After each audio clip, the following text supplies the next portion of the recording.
ಬೇರೆಯವರು ನಮ್ಮನ್ನು ತಪ್ಪಾಗಿ ತಿಳಿಯುತ್ತಾರೆ ಎಂದು ನಂದುಕೊಳ್ಳಬೇಡಿ. ಏಕೆಂದರೆ ಅವರ ತಿಳುವಳಿಕೆ ಎಷ್ಟಿದೆಯೋ ಅಷ್ಟೇ ಅವರು ಯೋಚಿಸುತ್ತಾರೆ. ಅದರಲ್ಲಿ ನಮ್ಮ ತಪ್ಪೇನಿಲ್ಲ. ನೀವು ಎತ್ತರಕ್ಕೆ ಏರಿದಾಗ ಜನ ನಿಮ್ಮತ್ತ ಕಲ್ಲು ತೂರುತ್ತಾರೆ. ಹಾಗೆಂದು ನೀವು ಕೆಳಕ್ಕೆ ನೋಡುತ್ತಾ ನಿಲ್ಲಬೇಡಿ. ಬದಲಿಗೆ ಇನ್ನೂ ಎತ್ತರಕ್ಕೇರಿ. ಆಗ ಆ ಕಲ್ಲು ನಿಮಗೆ ತಾಗುವುದಿಲ್ಲ. ಪ್ರಪಂಚದಲ್ಲಿ ಯಾರು ಕೂಡ ಪರಿಶುದ್ಧರೂ ಅಲ್ಲ, ಪರಿಪೂರ್ಣರೂ ಅಲ್ಲ. ಸಮಯಕ್ಕೆ ಪರಿಸ್ಥಿತಿಗೆ ತಕ್ಕಂತೆ ಎಲ್ಲರೂ ಬದಲಾಗ್ತಾರೆ. ಹೇಳಿದ್ದು ಎಲ್ಲ ನಂಬಿ ಬಿಡಬೇಡಿ. ಕಾಲ ಸ್ವಲ್ಪ ತಿರುಗಿದ್ರೆ ನಿಮ್ಮ ಹಿಂದೆ ನಿಮ್ಮನ್ನು ತೆಗಳುವವರ ಸಾಲಿನಲ್ಲಿ ಮೊದಲು ಅವರೇ ನಿಂತಿರ್ತಾರೆ.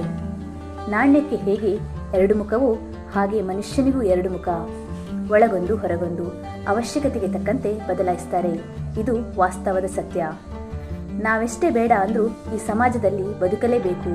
ಕೆಲವರು ನಗಿಸ್ತಾರೆ, ಕೆಲವರು ಅಳಿಸ್ತಾರೆ, ಕೆಲವರು ಆಶೀರ್ವಾದ ಮಾಡಿದರೆ ಕೆಲವರು ಪಾಠ ಕಲಿಸ್ತಾರೆ. ನಾವು ಎಲ್ಲರನ್ನೂ ಎಲ್ಲವನ್ನೂ ಸಮಾಧಾನವಾಗಿ ಸ್ವೀಕರಿಸಬೇಕು. ಎಡವಿ ಬೀಳುತ್ತೇನೆ ಎಂಬ ಭಯದಲ್ಲಿ ಏಣಿಯನ್ನು ಏರದೇ ಇದ್ದರೆ ನೆಲದ ಮೇಲಿನ ಬದುಕನ್ನೇ ನಂಬಿಕೊಂಡು ಇರಬೇಕಾಗ್ತದೆ. ಇತರರಿಗಾಗಿ ನಿಮ್ಮ ಸ್ವಂತಿಕೆಯನ್ನು ಎಂದಿಗೂ ಬಿಟ್ಟುಕೊಡಬೇಡಿ. ಏಕೆಂದರೆ ಈ ಪ್ರಪಂಚದಲ್ಲಿ ನಿಮ್ಮ ಪಾತ್ರವನ್ನು ನಿಮಗಿಂತ ಚೆನ್ನಾಗಿ ಯಾರೂ ನಿಭಾಯಿಸಲು ಸಾಧ್ಯವಿಲ್ಲ. ಎರಡು ಕಿವಿ ಇದ್ದರೂ ಎರಡು ಥರ ಕೇಳಲ್ಲ, ಆದರೆ ಒಂದೇ ನಾಲಿಗೆ ಇದ್ದರೂ 100 ಥರ ಮಾತನಾಡುತ್ತೆ.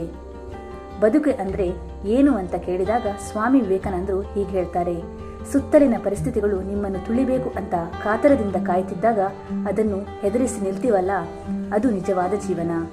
ಈ ಸಮಾಜವೇ ಒಂದು ವಿಚಿತ್ರ. ಮಾತನಾಡಿದರೆ ಮಾತಿನಲ್ಲಿರುವ ತಪ್ಪನ್ನು ಹುಡುಕ್ತಾರೆ, ಮೌನಿಯಾದರೆ ನಮ್ಮನ್ನೇ ತಪ್ಪಾಗಿ ಚಿತ್ರಿಸುತ್ತಾರೆ.